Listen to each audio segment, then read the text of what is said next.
right, what's happening, New Hampshire? My name is Jon Kiper. I am running for governor of our great state. For the Jon Kiper Show today, welcome.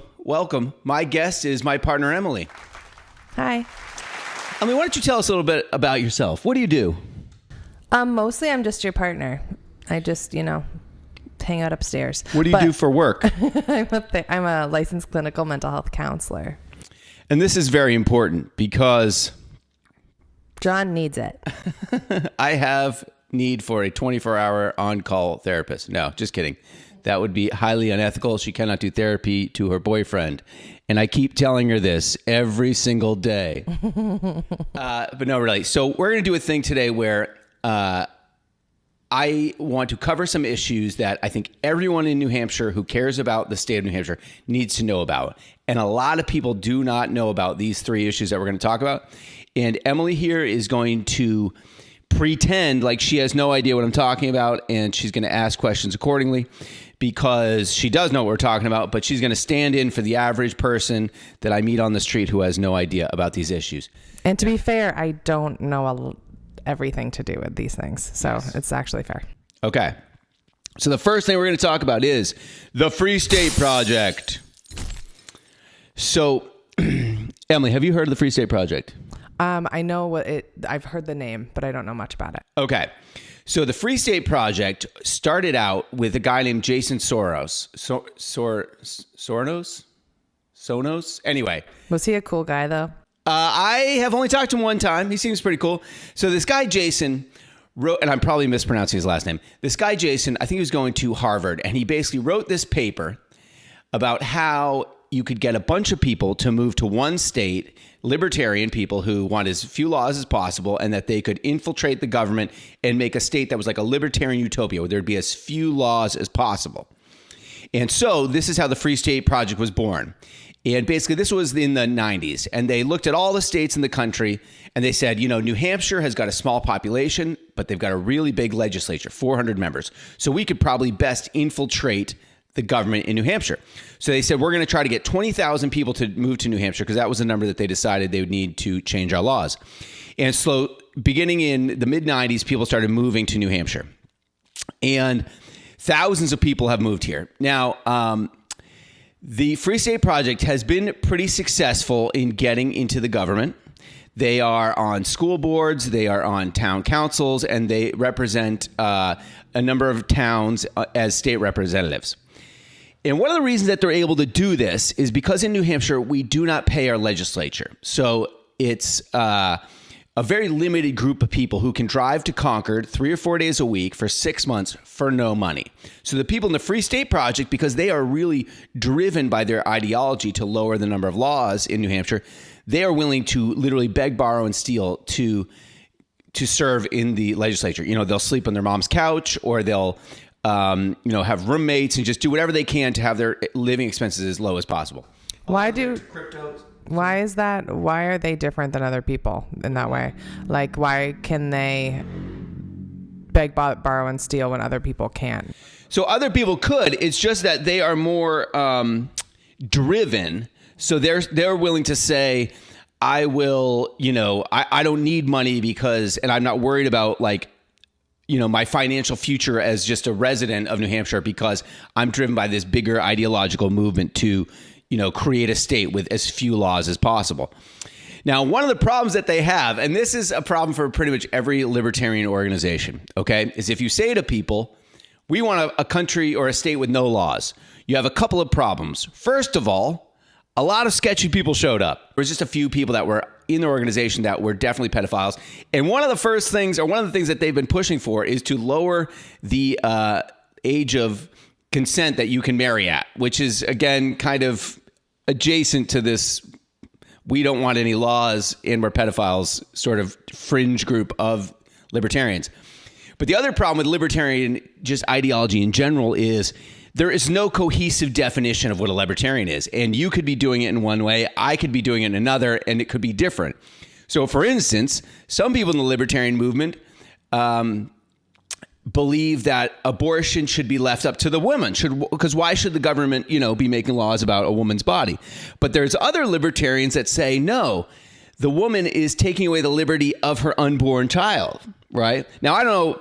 Obviously, I believe women deserve the right to their own medical treatments, but you can see where the ideology starts to butt heads with itself with this level of freedom. You can't really come to cohesive answers about things. And I know a lot about the Free State Project because when it first started, I was interested. I thought, this is cool. I think I was 19 years old or 18, just getting out of high school. I thought, oh, this is kind of cool.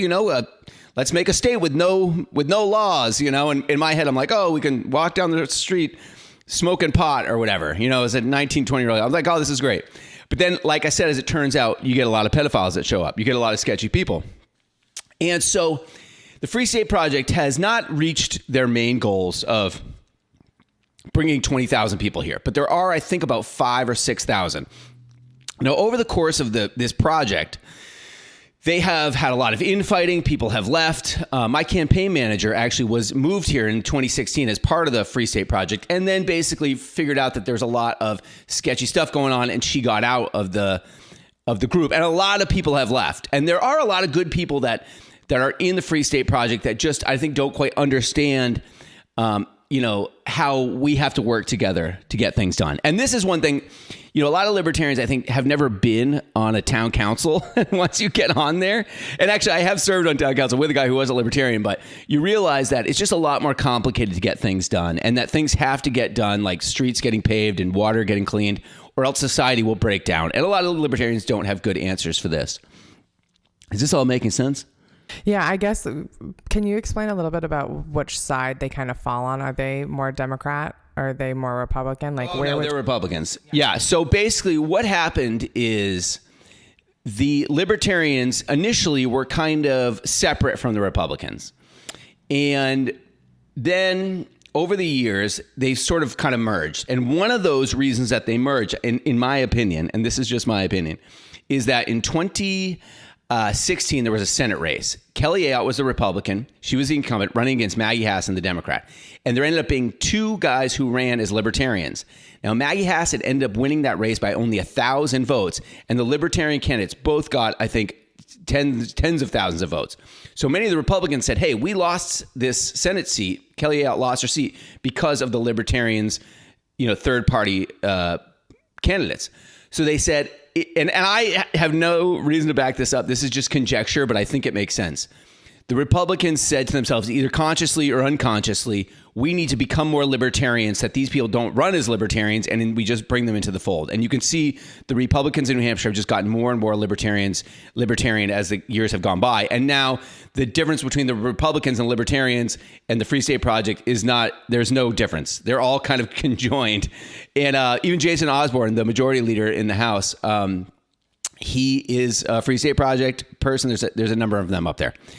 And this is a Free State Project. They've infiltrated our state. They are trying to basically destroy the public school system. That's one of their big missions. And what frustrates me about the Free State Project is if they would focus on legalizing cannabis and lowering zoning laws so we can build more houses, I would be in favor of that type of libertarianism. But what's frustrating is that they're not. I mean, not that they don't work on those things, but their bigger priority is they want to dismantle public education in this entire country. And so it's not just the Free State Project, but the libertarians in general have got this idea that we need to eliminate public schools. Everyone would go to private school, and somehow that would save us all money and be better for everyone. I don't think that that's true. Why do they think that that is true? It's this kind of free market mentality where it's like, if we had a bunch of private schools and no public school, the best private school would get the most people going to it. And therefore, it would be like a market, of ideas. So let's say you had a school in Newmarket and one in Exeter, but the one in Exeter is doing better, so all the kids would go to the one in Exeter. Mm-hmm. The problem where it falls apart is that the public school system or schools in general are just expensive to run. And there's no world in which the libertarians want to actually put up the amount of money it would cost to send all of the kids to private school. I mean, most private schools are $15,000, $20,000, $30,000. I mean, some of them they can get really high. So it's just, in my opinion, not a realistic way to deal with schooling. And the other, and I'm willing to criticize that there's probably some ways we could do public schools better for sure, but eliminating them, I don't think is a good idea. And I think most people agree with me. So that brings me to issue number 2 that you need to know about, because this is caused basically by the Free State Project. Sorry, before we move on, do you have any other questions about them? It just sounds a little, and I'm sorry to say it sounds a little culty. It is definitely very culty. It's very culty, to the point where I've talked to ex-members who said that once they left the group, they were basically excommunicated. And there's a woman, I'm not going to say her name because I didn't get permission to, but there's a woman I know who was a big Free State Project person, and then she got cancer. And all of a sudden, this experience of having cancer and fighting the insurance system, fighting the Medicare, Medicaid system, she realized, wow, like I was so wrong about being a libertarian, because just randomly terrible things happen to people, and we need a government safety net to support people when these terrible, things like cancer happen. She's a really powerful speaker and has a great story. I'm going to get her on at some point. But anyway, so the Free State Project leads us to the next terrible thing that the Republicans / Libertarians / Free State Project has brought the state of New Hampshire, and that is education freedom vouchers. Okay, and let me spell you out what this is. This means, and it started out where they had a pretty low income threshold, where you had to make, I think it was under $80,000 to qualify, but that was the first year. So they said, what we're going to do is we're going to give $4,000 checks.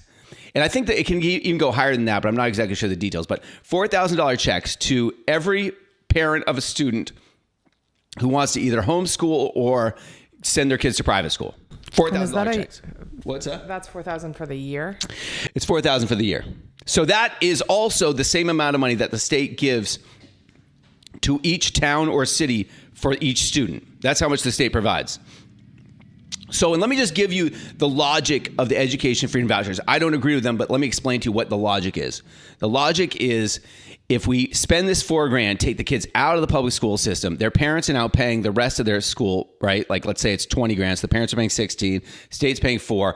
That's cheaper in the long run. That's the idea. You pull the kids out of the public school system, and now it saves money for the taxpayers because now they're going to private school. The problem with that is that there's a lot of fixed costs in a town or a school system. So let's say Newmarket. We built this school for our population. I think it's roughly 400 kids for the high school. If you take 5 kids out or 10 kids out, that doesn't lose you a teacher. That doesn't lose you. It doesn't. Your admin is still the same. It's just you're just losing those 10 kids and that 40,000 because now the town's not getting that money for those students. And not to mention the fact that the money is coming out of the Education Trust Fund, which is the pool of money that the state gets to fund our schools. Do you have any questions so far? Well, it feels elitist because to imagine that these families, the only families that can send their kids to these private schools are ones that can fit the bill for the rest of it. $4,000 isn't enough. There's no private school that's $4,000. So most of them are at least 10. There are some cheaper ones that are like, I think maybe 8 or 9, but I don't know how good of an education you're gonna get for $89,000. I was just talking to a friend of mine who sends her kids to Montessori, and her kids are middle school and elementary, and it's like, I think she said 15 per kid per year. So I was just imagining that if she didn't have the father of her kids wasn't as rich as he was, like they could never be going. Well, and this is really the thing. It's like, how many really poor families are $4,000 short of sending their kids to private school? Like generally, if you need $15,000, 4 is not going to get you there. If you're making $30,000 a year, it's just not realistic. Obviously, there's some families that have done it and have made these sacrifices. But one of the problems is when they first implemented this program, like 80% of the kids were already in private school. So all they're doing is sending a check to the private schools. And when I first heard about this was in, I think, 2019, 2020. And they basically said that the chairman or the commissioner of education, Frank Elbu, said this is going to cost us $126,000. When the final tally came up, because they didn't cap the amount of money that was going to be spent on this, the first year it cost over $8 million. So I called up the Department of Education. I said, hey, you guys have this program, these education vouchers. You said it was going to cost $127,000 or $126,000, and it ended up costing over $8 million. Like, how do you explain that? And it was so funny because the woman who answered the phone at the Department of Education said, what are you talking about? Where did you see that $8 million number? And I said, well, it's in a memo that your office released earlier this year.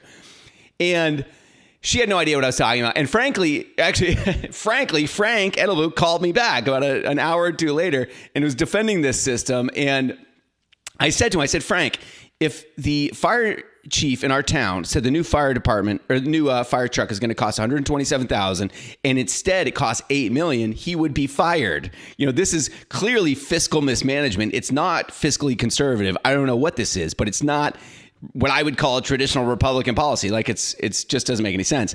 And he was trying to defend it a million different ways, but well, how did he try to defend it? So his defense was because he knew I owned a restaurant. He said, well, imagine you do a Taco Tuesday deal and hundreds of people show up. It means it was a good deal. And I'm like, well, that doesn't work the same way with fiscal financing of a state or of a town. If more people use a tax rebate or tax credit, it doesn't mean that it was more successful. It just means more people qualified than you predicted. It means you didn't do your job right when you're trying to estimate these costs. But I did a little bit of research into these vouchers and listened to some podcasts and did some diving in. And what's really interesting is, where do you think the idea of vouchers would have started? Ugh. I'll tell you, it was around the 60s, 1960s. Well, I was going to guess Free Staters, but... Nope. It started, I think it was in Arizona. It was when they started integrating the schools so that black kids and white kids were going to go to school together. Oh, no. The white parents said, hey, we don't want our kids to go to school with black kids, but we also don't want to pay the full cost of them to go to private school. So they came up with this voucher system where they could take their money and send their kids to a private school that was only white children. Oh. So that's where this comes from. And I hate to say it because there's so many times in United States politics where you go, oh, yep, it's racism again. But yes, again. What do you mean you hate to say it? We need to say that. Well, I mean, it just sucks how many things end up, you follow the rabbit hole and it's like, oh, this is racism again. God, why do we keep doing this? It sucks. But we should just all be aware of that's where it came from. And now they are trying to implement these programs all over the country. And it's literally bankrupting some of the states that are doing it. I mean, Arizona is hundreds of millions of dollars in the hole. It's just crazy. I mean, I heard the other day that Ohio has got a rule that private school kids have to get bused. There has to be buses for the private school kids. And so they don't have enough, but there's no mandate that the public school kids need to get bused. So some of the public school kids don't have buses.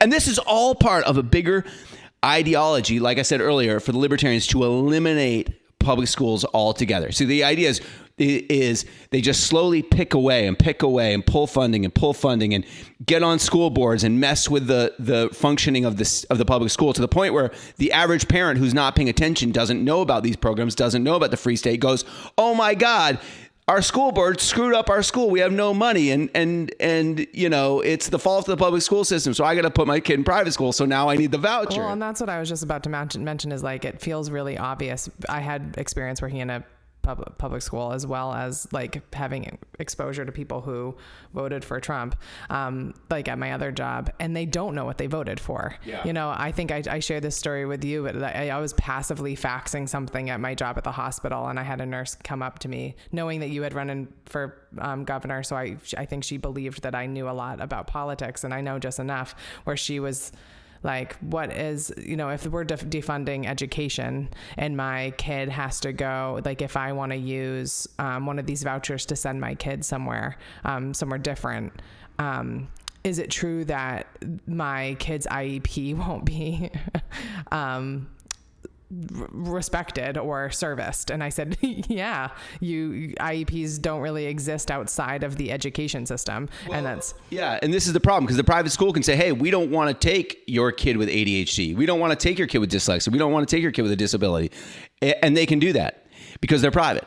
And this is the craziest part, in my opinion, about this whole freedom voucher thing, at least in New Hampshire, is if you read the Constitution of our state, the New Hampshire State Constitution, more than once, I think at least twice and maybe even three times, it mentions, no, definitely twice, that the state of New Hampshire cannot fund religious education. It says it straight up.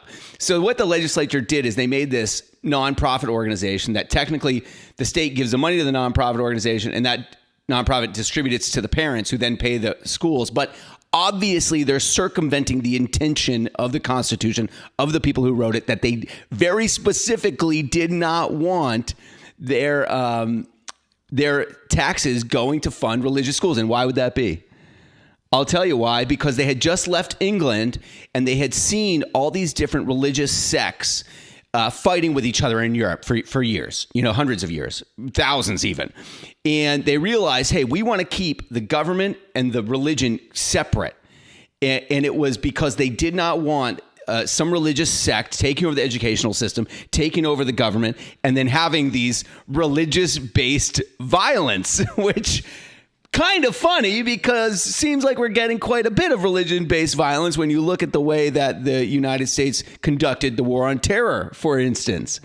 And I think it's just really important to understand how much the founders of our country first prioritized education and just did not want religion involved in the state, in the state funding of it. So of the schools, and just this, they clearly knew that every education system, and let me say this very clearly, every educational system is indoctrination. That's what it is. There's no educational system that does not involve indoctrination.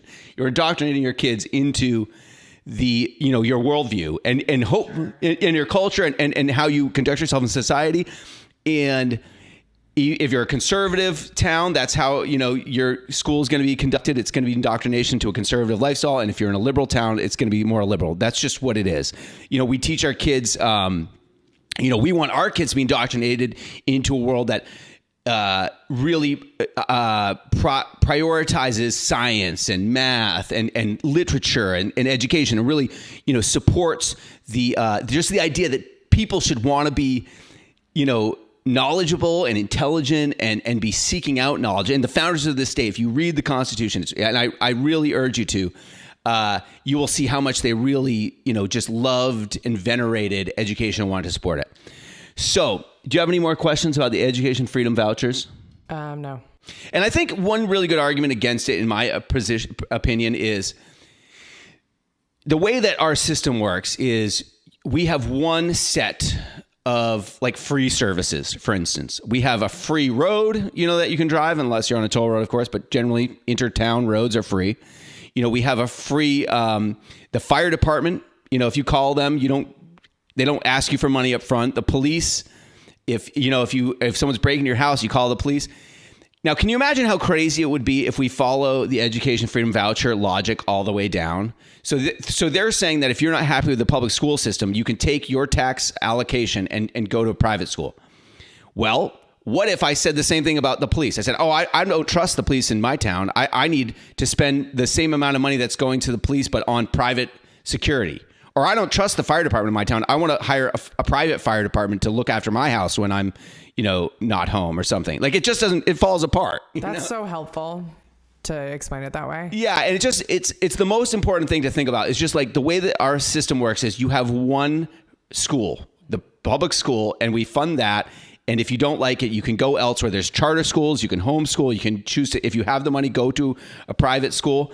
And I just would argue that the reasons that someone would want to take their kids out of a public school is that they're not getting some need that they think that their kid needs. It's not being met.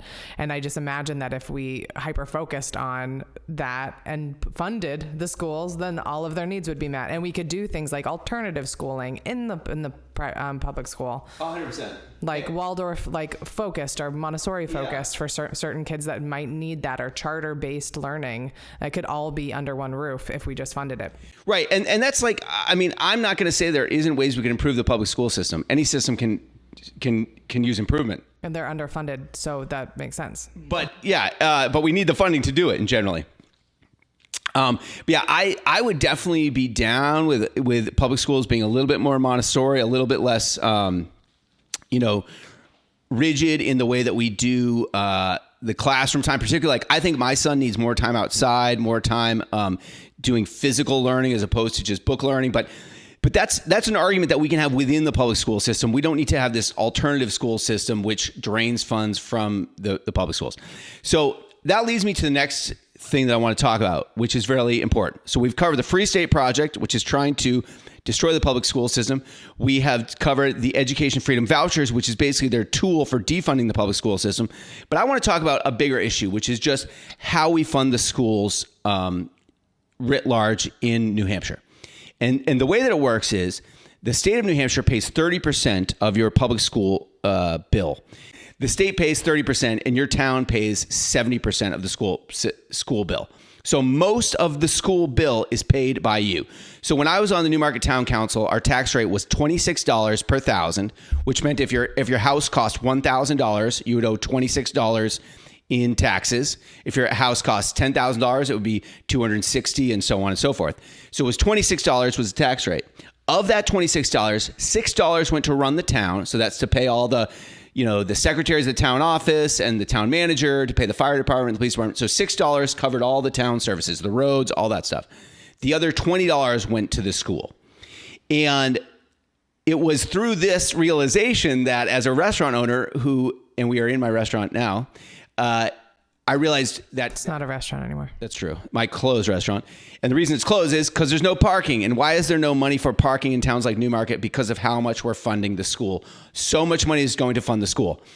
And it's really important for you to understand this. So because schools are funded by property taxes, if your town has more valuable property, then your tax rate is lower and the amount that you're paying is therefore lower.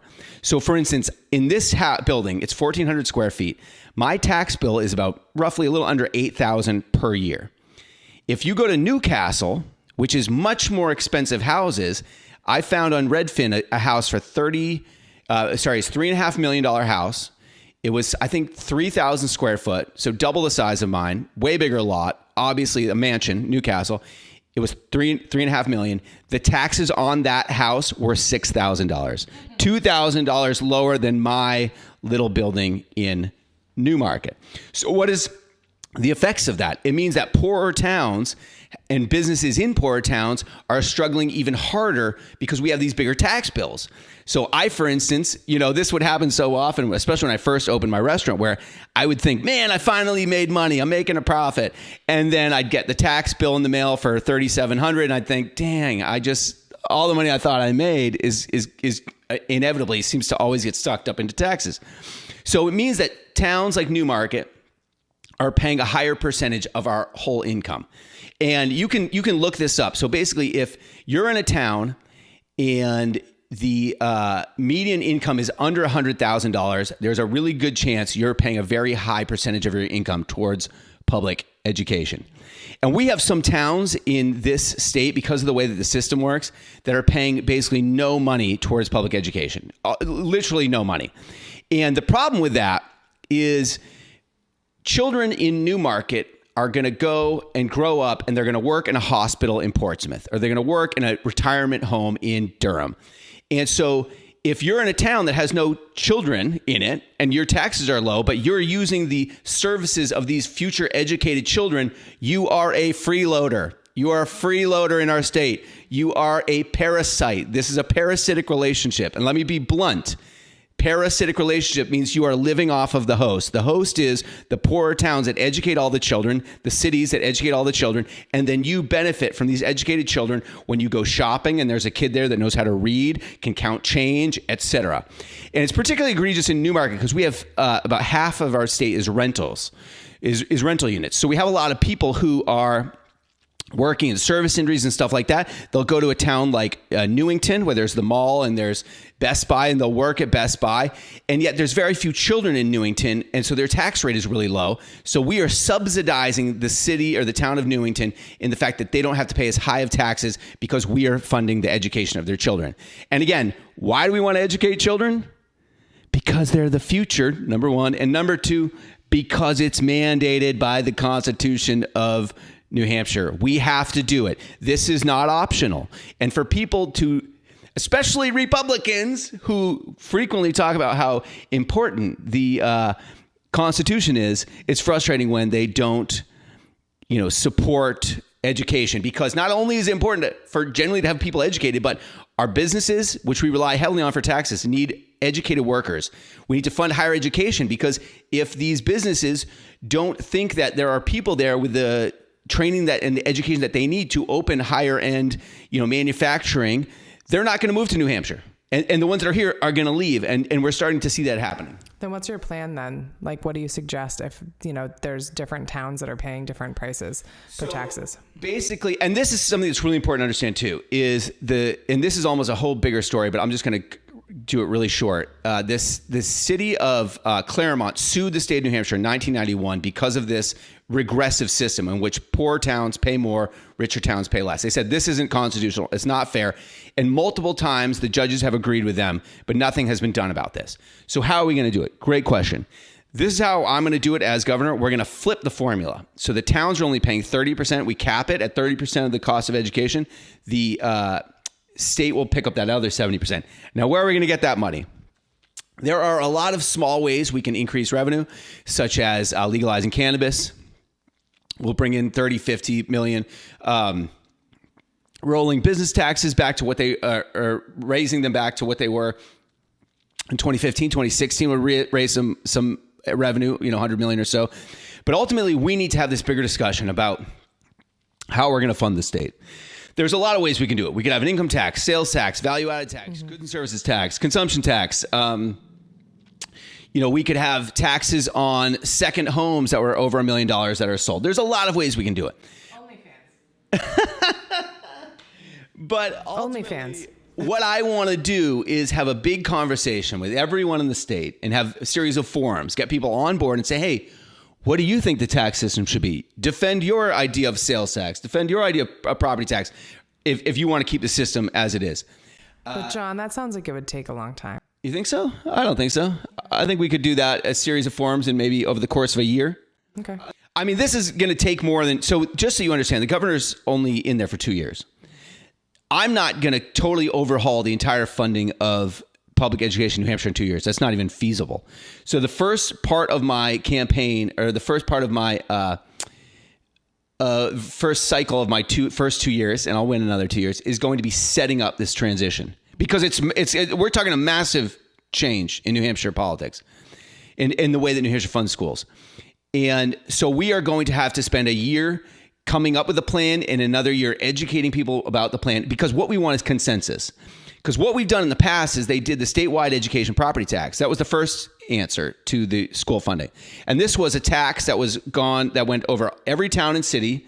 It was an additional property tax, and then they were pooling the money and giving it out to the towns that didn't have as much, right? That needed more money. And then what happened?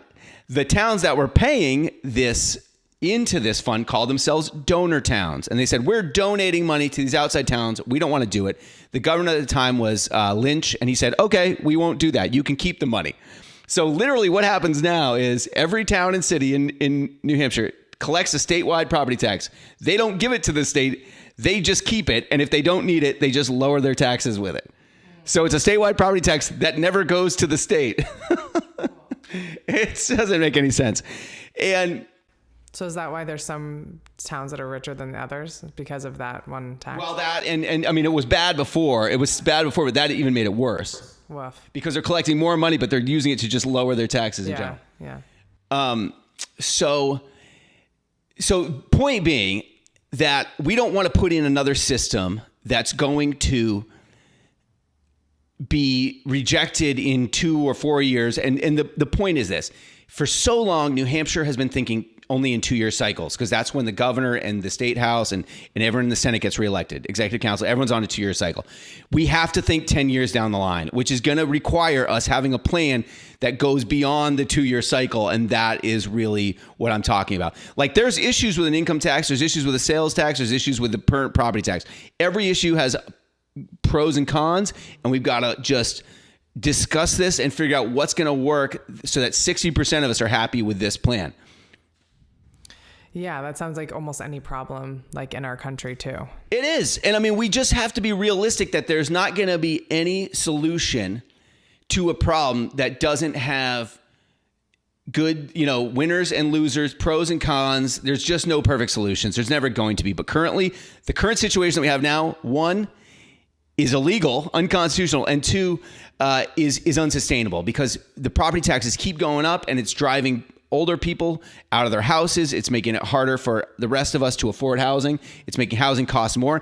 And a lot of people don't think about this, but I want you to think about it for a second. When I was looking for a house, this is the first time I started looking, my mortgage broker. He said to me, he's like, you could buy $50,000 more house in Maine. So he was saying if I was qualified for $300,000 in New Hampshire, I'd be qualified for $350,000 in Maine. And it's because the mortgage is based on your monthly cost, and your monthly cost will go up in New Hampshire because the property taxes are higher. And I met people in Claremont that had moved to Vermont, and they said they were saving $500 a month on property taxes buying the same house in Vermont that they couldn't afford in New Hampshire. So it has these bigger implications that people just need to really think about what is happening with our current system, and that fundamentally the current system allows the rich to have better schools and the poor to have worse schools, and it's just undermining and enforcing inequality and making it so that the rich get richer and the poor get poorer. You have any questions about that? No, it's depressing. It is a little depressing, but it's why I'm running for governor, because we've got to fund our schools in a constitutional and fair way. So just to review, we got the Free State Project. You got to be aware of them. You got to watch what they're doing, because they're sneaky and they're trying to overthrow our entire sort of public school system. It's weird that they would still even identify as a free stater. Like, they wouldn't be embarrassed with all that's out there. No, they're not. If you want to learn more about that, there's a book called A Libertarian Walks Into a Bear. It's a really good read. It's about the Free State Project and what happened in Grafton County when they first moved in there. And if you want to learn more about the history of education, I'm going to put a website that you can check out about learning more about that. Andrew Valency's been a really a fighter for this issue for decades now, and he's got a great book out called The Last Bake Sale. My name's Jon Kiper. This was the Jon Kiper Show. Thank you so much.